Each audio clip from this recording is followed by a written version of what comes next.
ہر شے فائدہ دے۔ پھر انسان کا چیزوں کا علم اس طرح سے ہوتا ہے، کہتے کہ سوز بانسری کے دل میں نہیں ہوتا، لکڑ میں نہیں ہوتا، بجانے والے کے دل میں ہوتا ہے۔ جو رونا دل کی چوٹ کی وجہ سے نہ ہو وہ تو نوحہ گروں کی طرح ہے کہ جو اجرت پر روتے ہیں۔ پرانے دور میں کسی کے گھر میں کوئی مرگ ہو جاتی تھی، لوگ پیسوں پر رونے جاتے تھے، تو ویسے کتنے پیسے مکو ساڑھے میں سی رونا، تو وہ خرید کر پیسوں پر تو وہ بینڈ ڈالتی تھی عورتیں۔ تو انہوں نے اس وجہ سے کہا جو رونا دل کے چوٹ کی وجہ سے نہ ہو وہ تو نوحہ گروں کی طرح ہے کہ جو اجرت پر روتے ہیں۔ آگے ایک شعر لکھا ہونا کہ عشق کی چوٹ کا کچھ دل پہ اثر ہو تو صحیح، درد کم ہو یا زیادہ ہو مگر ہو تو صحیح۔ یعنی عشق کی چوٹ کا کچھ دل پہ اثر ہو تو صحیح، درد کم ہو یا زیادہ ہو مگر ہو تو صحیح۔ میں کہتا تھا کہ بندہ اللہ کریم سے دعا کرتا ہے، یا اللہ مہربانی فرما یہ مسئلہ حل فرما دے۔ اللہ کریم چاہے تو مسئلہ اسی وقت حل فرما دے، اللہ کریم چاہے تو صبر اتنا دے دے مسئلہ ہی نہ لگے۔ اب دونوں چیزیں ہو سکتی، دونوں چیزیں ہو سکتی، ایک یہ اللہ کریم مسئلہ حل فرما دے، اللہ کریم مسئلہ حل نہ فرما دے لیکن سہنے کی طاقت عطا فرما دے کہ چوٹ لگے ہی نہ۔ تو اس لیے انہوں نے کہا عشق کی چوٹ کا کچھ دل پہ اثر ہو تو صحیح، درد کم ہو یا زیادہ ہو مگر ہو تو صحیح۔ ہم بھی کہتے ہیں نا ذکر کرنے پر دل میں درد پیدا نہ ہو، دقت پیدا نہ ہو تو ذکر کرنے کا مزہ نہیں آتا۔ ذکر کرنے کا مزہ اسی صورت میں آتا ہے کہ آپ میرے لیے نہیں کرنا، آپ نے اللہ کے لیے کرنا۔ جو کام ہم اللہ کے لیے کریں گے اس ذکر کرنے میں بھی اثر ہوگا۔ جو آپ میرے لیے اگر بیٹھ جائیں گے، مجھے تو کوئی سمجھ نہیں آتی آپ کیا کر رہے ہیں، مجھے تو یہ سمجھ آتی ہے کہ میں اللہ سے مانگ کیا رہا ہوں، اللہ سے سوال کیا کر رہا ہوں، اللہ سے باتیں کیا کر رہا ہوں، اور میں آپ کی توجہ کس طرف لگا رہا ہوں۔ میرا یہ کمال ہو کہ میں نے آپ کی توجہ اللہ کریم کی طرف لگانی ہے۔ یعنی حضرت داؤد علیہ السلام کی آواز کا سوز انسانوں کے علاوہ حیوانات کو بھی وجد کی حالت میں لے آتا تھا کہ اللہ کریم نے ان کو بھی وہ جو سوز دیا تھا۔ یعنی آپ جو پڑھتے تھے زبور ہی نازل ہوئی تھی نا ان پر، تو جب آپ زبور پڑھتے تھے تو وہ اتنے وجد سے اتنی محبت سے پڑھتے، اتنے سوز ہوتا تھا کہ آپ تو روتے ہی روتے تھے، ساتھ میں چرند پرند بھی روتے اور مرتے بھی تھے۔ یہ کیسے ہو سکتا ہے کہ قرآن نازل ہو اور پہاڑ ریزہ ریزہ نہ ہو؟ اس لیے نبی بات کرے اور پرند چرند پر اثر نہ ہو، اس لیے ان کا اثر ہو جائے گا۔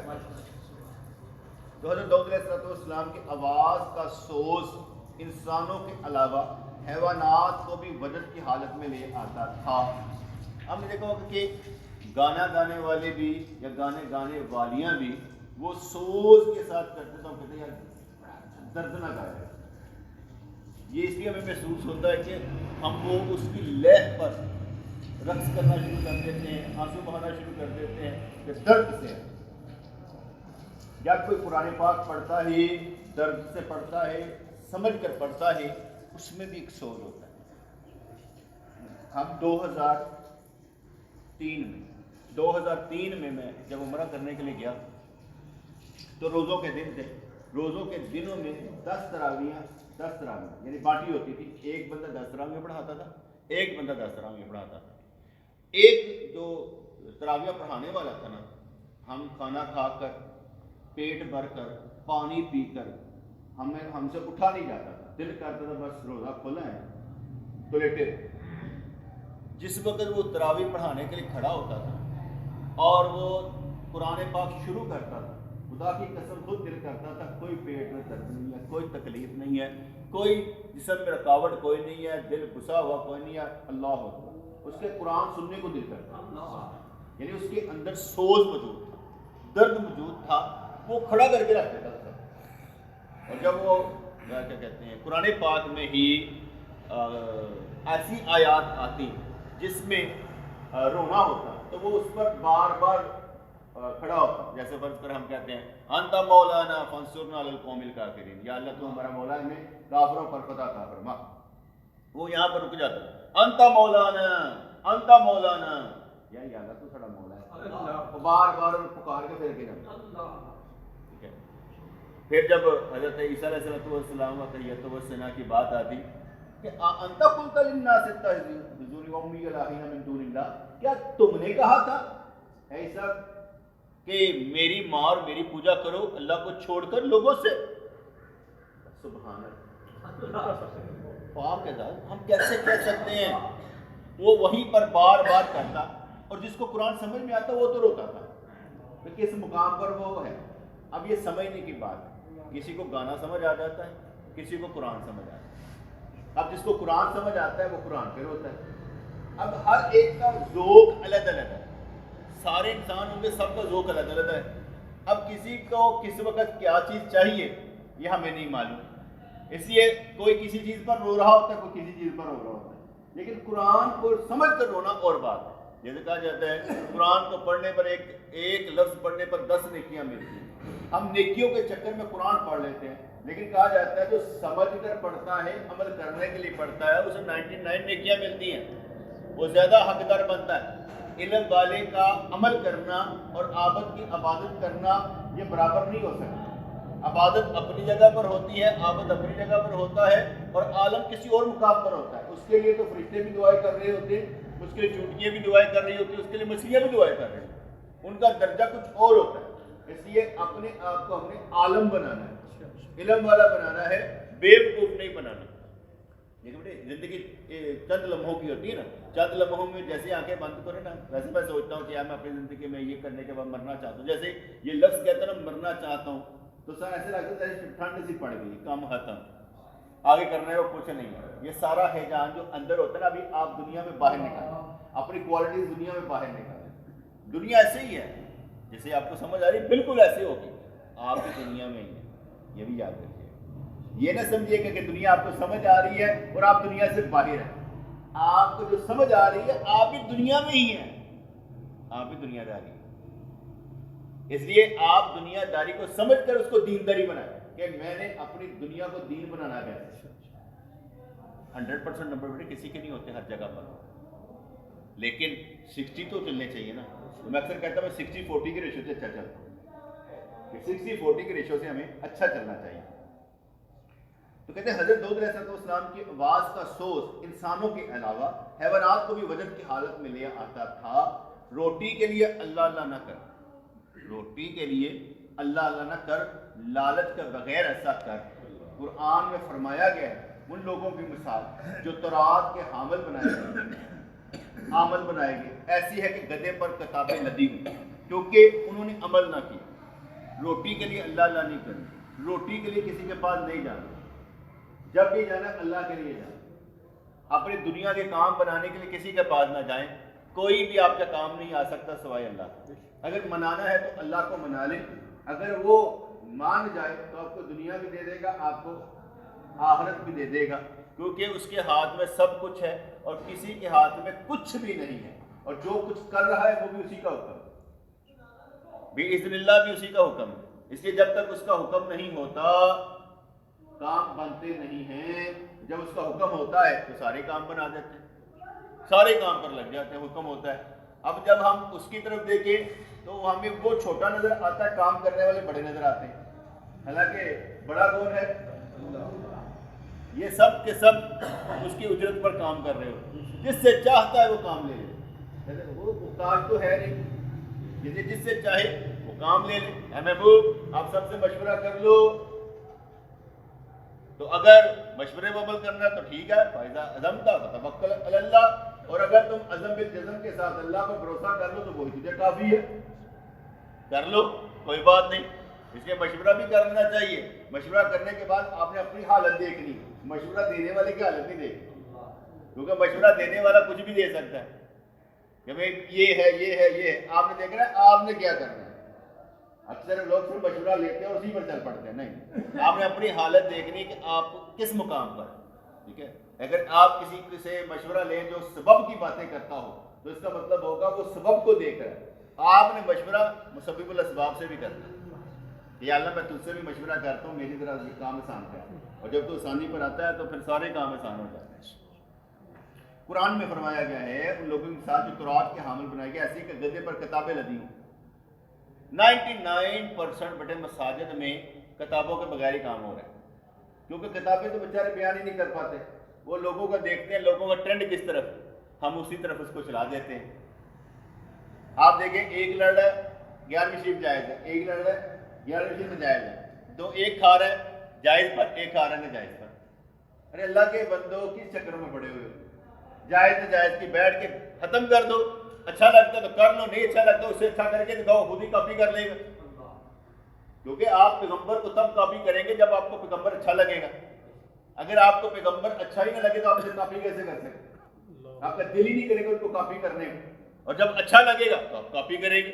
آپ کہیں گے میں کیوں نہ حضور صلی اللہ علیہ وسلم کے طریقے پر چلوں، ان سے بڑھ کر تو کوئی ہے ہی نہیں۔ اس لیے جو بندہ ان کو کاپی کرے گا وہ ہوگا جو ان کو اچھا سمجھتا ہوگا، جو سمجھتا ہے کہ ان کا جو عمل ہے وہ دنیا کے لیے بھی میرے لیے اچھا اور آخرت کے لیے بھی میرے لیے اچھا ہے۔ اور اگر وہ یہ سمجھتا ہے کہ یار نہیں دنیا اور ہے نبی اور ہے، یعنی نبی کو درمیان سے نکال دیتا ہے اور دنیا کو بڑا بنا لیتا ہے، یہ وہی ہے جو گدھے ہیں، جن پر گدھوں پر کتابیں لاتے ہیں نا تو کہتے ہیں ہاں ساری پڑھائی کا حاصل کیا ہے، ایک ڈگری تاکہ پیسہ کما سکے، لیکن اللہ کے لیے اللہ کے راستے میں ایسا نہیں کرنا۔ اللہ کے راستے میں ہمیشہ اللہ روٹی کے لیے نہیں کرنا بلکہ اللہ کے لیے کرنا۔ جب اللہ کے لیے کریں گے تو وہ صدا اللہ تک جائے گی، اور اگر روٹی کے لیے کریں گے وہ صدائیں دنیا میں گھومتی رہیں گی، اللہ تک نہیں پہنچتی۔ اگر ظاہری عبادت کرنے والے کی ہونٹ کی بات دل پر چمکتی تو اس کا جسم ذرہ ذرہ ہو جاتا۔ اگر ظاہری عبادت کرنے والے کی ہونٹ کی بات دل پر چمکتی تو اس کا جسم ذرہ ذرہ ہو جاتا۔ مثال زندگی کہتے ایک دیہاتی نے اپنی گائے کو باندھا، شیر نے اس کی گائے کھا لی اور اس کی جگہ بیٹھ گیا۔ راتی شیر صاحب آئے، انہوں نے گائے کو کھا لیتی تے آپ اتنے جا کے بیٹھ گئے آرام دینا۔ رات کے وقت دیہاتی گائے کے دھوکے میں شیر کو سہلاتا رہا، انہیں سمجھا میری گائے اسی کو سہلا رہا ہے۔ شیر نے دل میں کہا اگر روشنی تیز ہوتی تو ڈر کے مارے اس کا دل خون بن جاتا وہیں پر، کیونکہ اب وہ مجھے اپنی گائے ہی سمجھ رہا ہے، اس لیے نظر رہا ہے۔ ہم دنیا میں اللہ کو کمزور سمجھتے ہیں نا، دنیا کو مضبوط سمجھتے ہیں، ٹھیک ہے نا، اور اللہ نظر نہیں آتا، اس لیے ہم بادل بن کر کام کر رہے ہیں، دنیا میرے نہ بتا، عقل مند کوئی نہیں۔ وہ شاید ویسے ہی کہتے ہیں کہ عقل مند وہ ہے جو سب سے پہلے اللہ کی طرف آتا ہے، جس نے اللہ کو چن لیا، اللہ کے چوز کر لیا، وہ سب سے عقل مند ہے۔ جو بے وقوف ہے وہ آخرت کو نہیں دیکھے گا، دنیا کو دیکھے گا۔ سمجھانا کسی کو نہیں ہے کہ آپ سمجھانے چل پڑے، سمجھانا ہمیشہ اپنے آپ کو ہی ہے، کسی کو نہیں سمجھانا، کیونکہ آپ اگر سمجھ نہیں ہے کہ میں سمجھانے کے قابل ہو چکا ہوں تو میرے پروموشن فرمایا کرتے ہیں محمد رضوان تبلیغ کیا کرو تمہاری خود اصلاح ہو جائے گی، ہر ایک آپ تمہاری اصلاح کرے گا، آپ خود کو ٹھیک نہیں کرے گا، یہ بھی یاد رکھیں گا، خود کو ٹھیک نہیں کرے گا آپ کی اصلاح کرے گا، وہ کہے گا میں نے ایسا بن کے دکھا، مجھے اس طرح کا بن کے دکھا، مجھے اس طرح کا بن کے دے گا، آپ ان کے مزاج کے مطابق بھی چل پڑے تو پھر بھی وہ آپ کو اچھا نہیں سمجھے گا۔ میں نے آگے بتایا نا کہ میں تو چکروں سے نکلا نا، ایک جگہ میں ایک ڈاک خانے میں گیا تو جلدی سے میں کام کر رہا تھا، میں کیا لیٹر دینا یہ دیکھا یہ مولوی بڑی تیزیاں کرتیاں دکھا رہے ہیں۔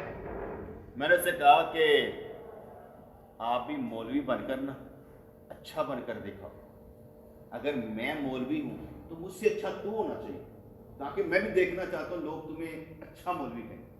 کہتا یہ نہیں ہو سکتا، ہم کہہ سکتے ہیں کر نہیں سکتے۔ اچھی بات اس نے مان لیا، تسلیم کر لیا کہ بھئی ہم ایسے نہیں، ہم باتیں کر سکتے کسی کو لیکن کر نہیں سکتے، کیونکہ کسی وقت نا ہم ذرا تھوڑے سے بزدل ہوتے ہیں نا یا بے وقوف ہوتے ہیں تو ہم کہتے ہیں کہ اگلا ہمیں کیوں نہیں کہہ رہا، اچھا کہنا چاہیے۔ ارے بے وقوف تجھے اچھا کہہ دیا تو پھر تو وہ غلط ثابت ہو گیا، اب وہ غلط اپنے آپ کو کیسے ثابت کرے، اس لیے وہ تجھے ذلیل کرے گا، شرمندہ کرے گا تاکہ تو کہہ نہ سکے۔ اگر تجھے مان لیا تو پھر اپنی حقیقت کہاں پر رہی، اس لیے وہ زیرو ہو جائے گا۔ اگر تجھے سچا مان لیا جائے تو دوسرا جھوٹا ہو گیا، اس لیے وہ تجھے مانے گا نہیں۔ اور حقیقت اسی میں ہے کہ کسی کو تسلیم کر لینے میں ہی سکون مل جاتا ہے، اپنے آپ کو بڑا بنانے میں نہیں، کسی کو مان جانے میں ہی سکون مل جاتا ہے کہ کسی کو مان لیا۔ تو شیر نے دل میں کہا اگر روشنی تیز ہوتی تو ڈر کے مارے اس کا دل خون بن جاتا، کیونکہ اب وہ مجھے اپنی گائے ہی سمجھ رہا ہے، اس لیے نہ ڈر ہے، نہ واقفیت کی وجہ سے دیہاتی شیر کو نہ پہچان سکا۔ اسی طرح اللہ تعالیٰ کی کما حقہ معرفت نہ ہونے کی وجہ سے انسان اس کے نام کا متحمل ہو جاتا ہے، ورنہ طور کی طرح اس کا جسم بھی پارا پارا ہو۔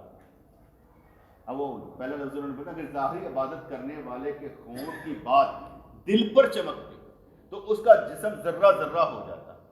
یہ انہوں نے بات سمجھایا کہ نہ واقفیت کی وجہ سے دیہاتی شیر کو نہ پہچان سکا، اس طرح اللہ تعالیٰ کی کما حقہ معرفت نہ ہونے کی وجہ سے کیسا مکمل طور پہ اللہ کی معرفت حاصل نہیں تھی، تو انسان اس کے نام کا مکمل ہو جاتا ہے، اللہ اللہ کرتا رہا، اللہ اللہ اللہ اللہ اللہ، وہ نام صحیح اللہ اللہ کر رہا ہوتا ہے زبان کے ساتھ، ورنہ طور کی طرح اس کا جسم بھی پارا پارا ہوتا ہے۔ اگر وہ سمجھ جائے اللہ اللہ کرنا اور اللہ کرنا کیسے ہے تو اس کا جسم بھی ٹکڑے ٹکڑے ہوتے ہیں، پارا پارا ہوتا ہے، وہ بھی وجد میں آ جائے۔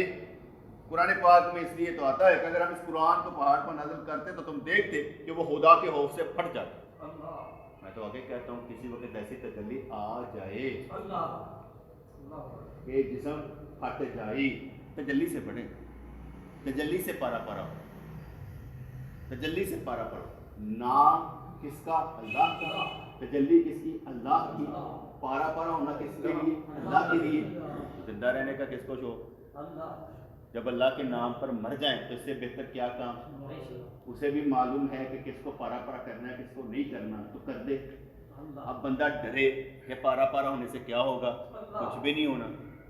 کسی مجھے یاد پڑتا ہے، یہ میں نے بات کر دی تو پھر مجھے لفظ یاد آ گئے، ایک بزرگ تھے تو پہاڑ سے چھلانگ لگانے لگے، اللہ کے محبتی تھے تو پہاڑ سے چھلانگ لگانے لگے، اللہ کے نے فرمایا لگا رہے، ہم مارنا چاہیں گے تو مرے گا،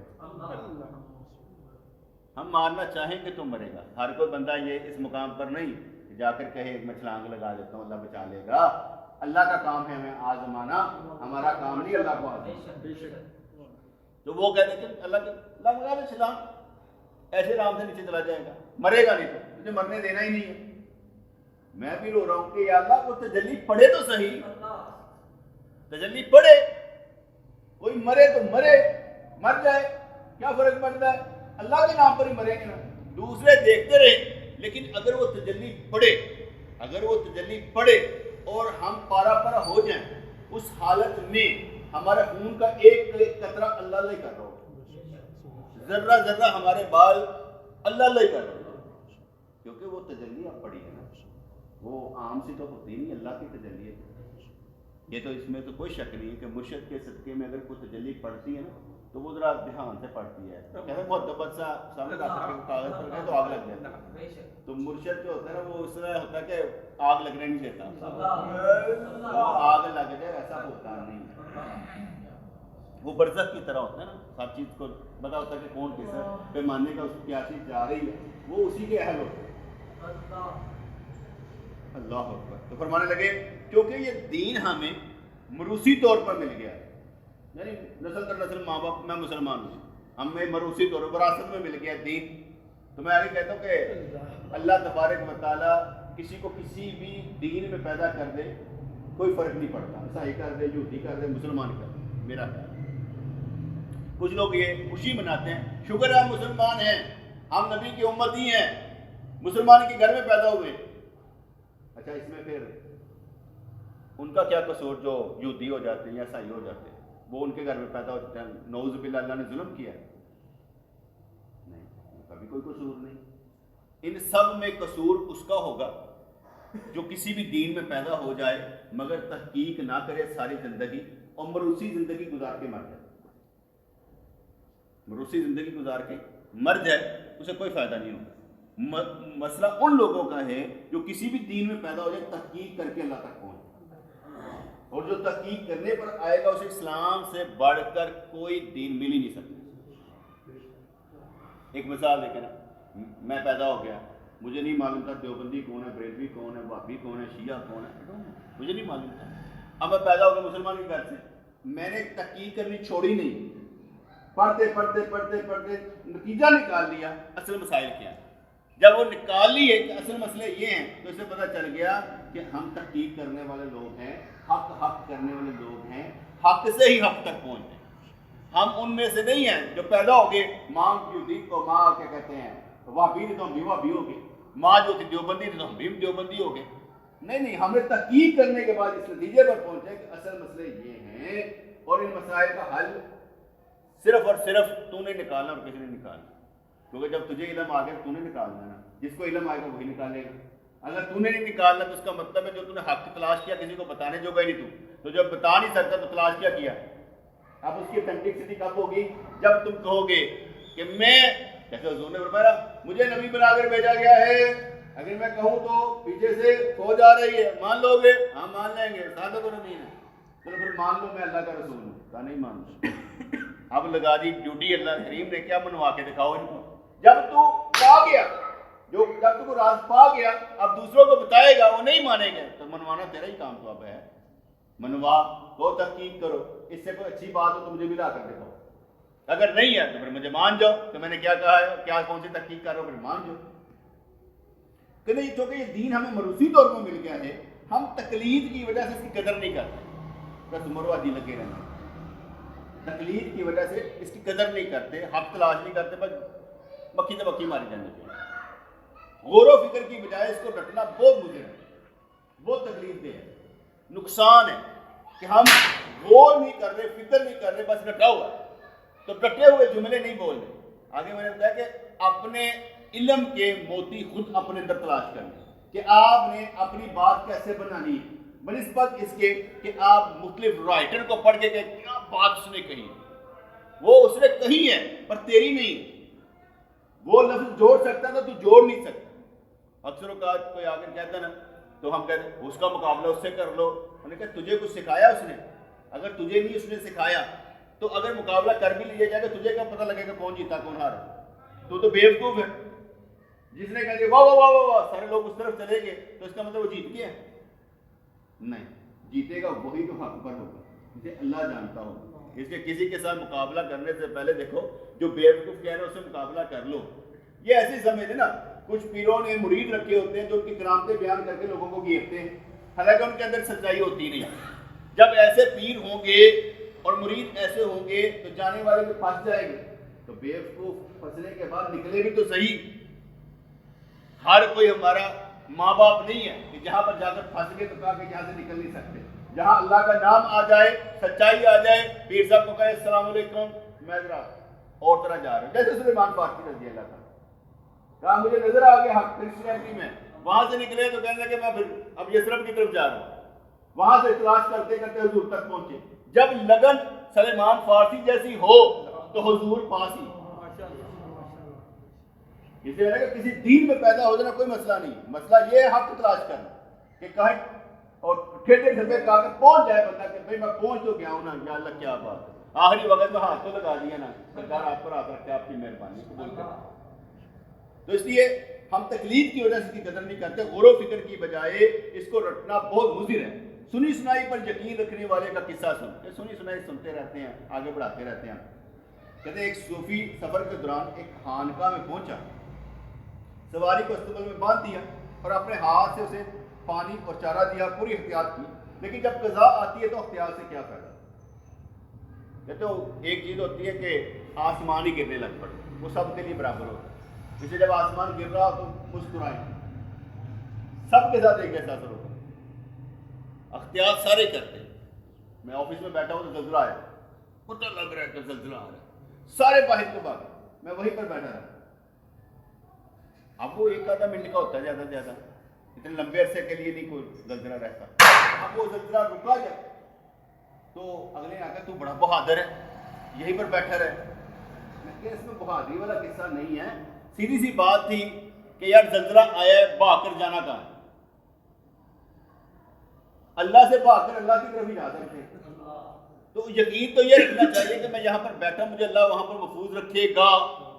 ہم دروازے میں آ جاتے ہیں کہ چلو دروازہ نہیں گرتا، چلو مضبوط ہوتا ہے، چھت گر جاتی ہے، سیڑھیوں کے نیچے آ جاتے ہیں، مختلف جگہوں پر چلے جاتے ہیں، میں کہا مجھے یہ یقین تھا مجھے کچھ نہیں ہونے والا، اس لیے میں اٹھ ہلا نہیں یار تم بہت بہادر ہو، اس میں بہادری والا کون سی بات، تم بھی میرے ساتھ بیٹھ جاتا، مجھے بہادر دیکھا ہے تو بیٹھ جاتا، لیکن وہ خوف سے باہر نکلے کہ یار مارتی گر پڑتی، مارتے پھر گر کر تیرے اوپر بھی تو گر سکتی، بھاگنا ہے تو کہاں تک بھاگے گا، اس لیے جب اوپر سے چھت گر رہی ہے نا، آسمان گر رہا ہو پھر کوئی بات نہیں، جب چھت گر رہی ہے تو پھر بندہ کہتا ہے چلو ادھر ادھر چلا جائے، کچھ چیزیں ہمارے قابو میں نہیں ہوتی، اس لیے جب قضا آتی ہے تو بندہ کہتا ہے یہ کیوں، جیسے مختلف چیزیں نا جو ہمارے قابو میں نہیں، اگلے نے شادی کی، لڑکی لڑکے کا مسئلہ ہے، کیسی نکلی کیسا معاملہ ہوا پتہ ہی نہیں، اس لیے ہمیں اس وقت پتہ نہیں چلتا، ایک جوا کھیل لیتے شادی کے بعد، بیٹا ہونا کہ بیٹی ہونا کوئی پتہ نہیں ہوتا، ایک جوا کھیل لیتے، ان کی شادیاں ہونی ہیں تو کس طرح ہوں گی، جوا کھیلتے ہیں، ساری زندگی اسی میں کٹ جاتی ہے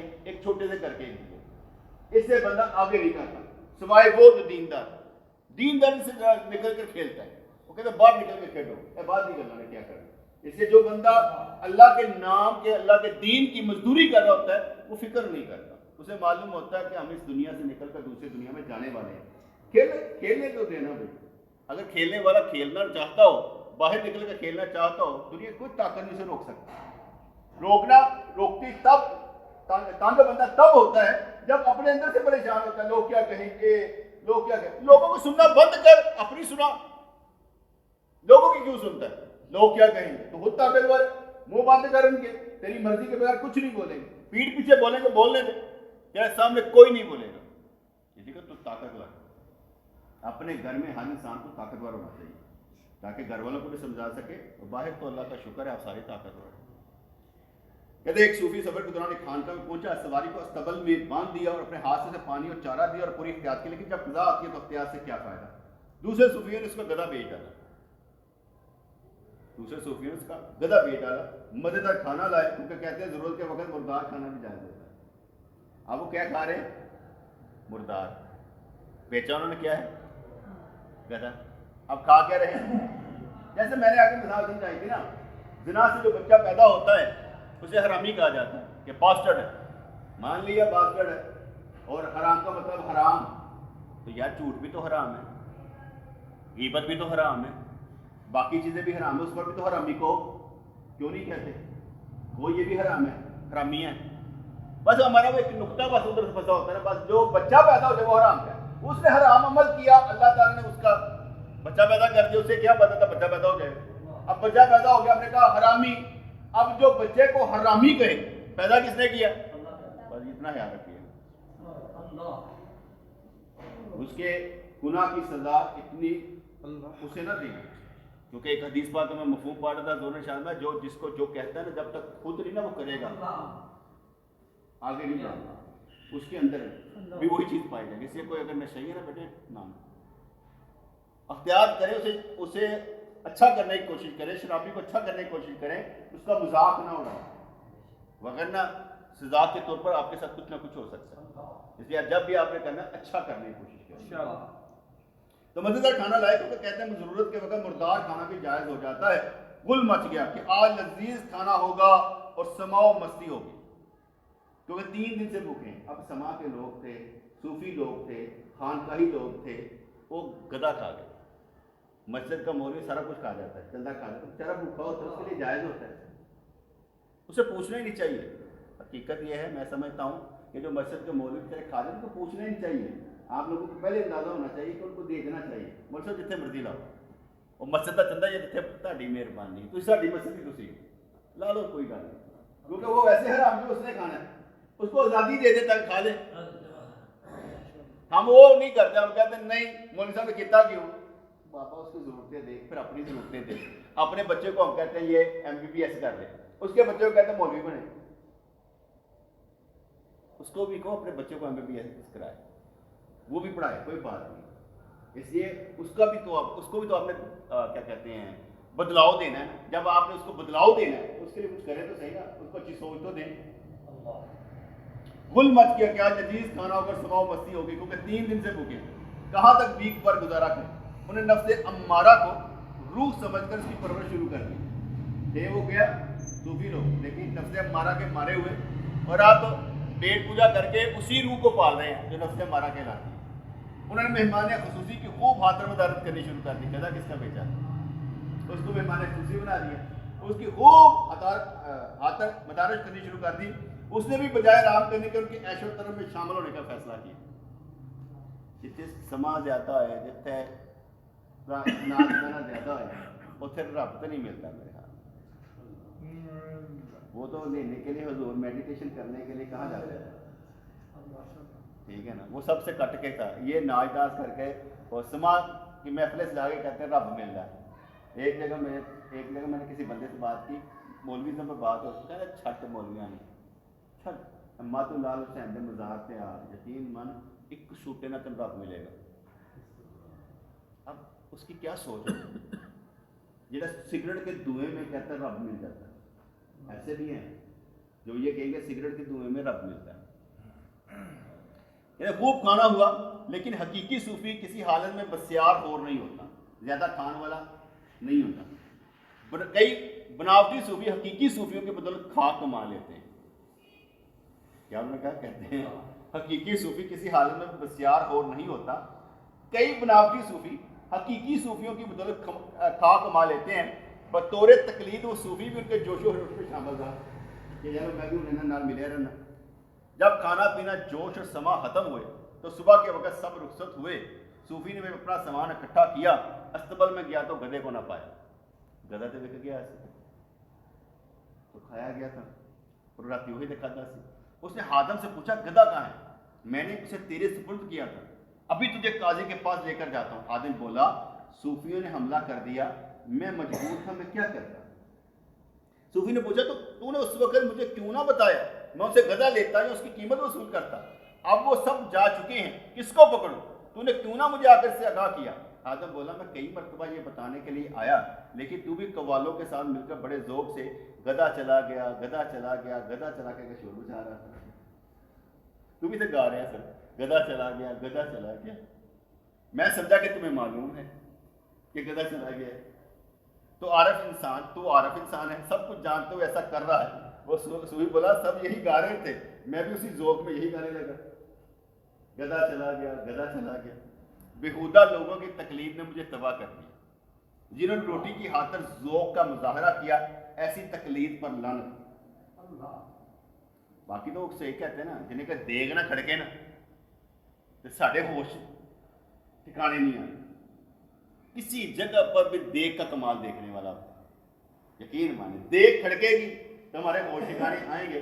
جس جگہ دیگ نہیں ہے، شادی ویران، نکاح ویران، ولیمے ویران، ہمارے کل چیلوں ویران، ہمارے میلاد ویران، ہر محفل مسجد کی ویران. کیوں؟ روٹی دیگ نہیں. اور جب اچھا مولوی صاحب دیگ پکے گی، لنگر کا وسیع انتظام ہے، ایسے وہ کہتے ہیں نا ہوش میں آ جاتے ہیں. کھانا تیار سے ملے گا، کھانا تیار سے ملے گا، کھانے کے لیے چلے جاتے ہیں. کوئی بات نہیں یار، ہم تو یہ کہیں گے چلو بھوکے لوگ کھا رہے ہیں، لیکن اللہ کے لیے آنے والوں کے لیے اللہ کریم ہوتا ہے. روٹی کے لیے آنے والوں کے لیے روٹی رہ جاتی ہے اور کبھی پوری نہیں پڑتی. تو اس لیے ایسی تقلید پر لعنت ہو. اچھے دوستوں یعنی مرشد کی تقلید کرنی چاہیے. مرشد کامل کی تقلید کا عکس مرید پر پڑتا ہے. جو سالک کو کمال حاصل ہوتا ہے پھر مقلد محقق بن جاتا ہے. شیخ سے منقطع ہونے سے تربیت نہیں ہو سکتی، شیخ کو چھوڑنے سے تربیت نہیں ہو سکتی. شیخ سے فائدہ حاصل کرنے کے لیے برے اخلاق کا ترک ضروری ہے کہ برے اخلاق کو چھوڑ دینا چاہیے. مجھے مزیدار کھانے کے لالچ اور سما کے ذوق کے لالچ نے دھوکے میں رکھا. لالچ برا ہے، اگر وہ آئینہ دل میں بھی پیدا ہو جائے تو نفاق آئینے کو مقدر کر دیتا ہے. ترازو ہمیشہ سچ بتاتی ہے، کہتی ہے کہ لالچ سے تو قرون کی طرح امیر بن جائے گا لیکن آخر قبرستان میں جائے گا. ترازو کی طرح ہر نبی بھی حقیقت ظاہر کر دیتا ہے.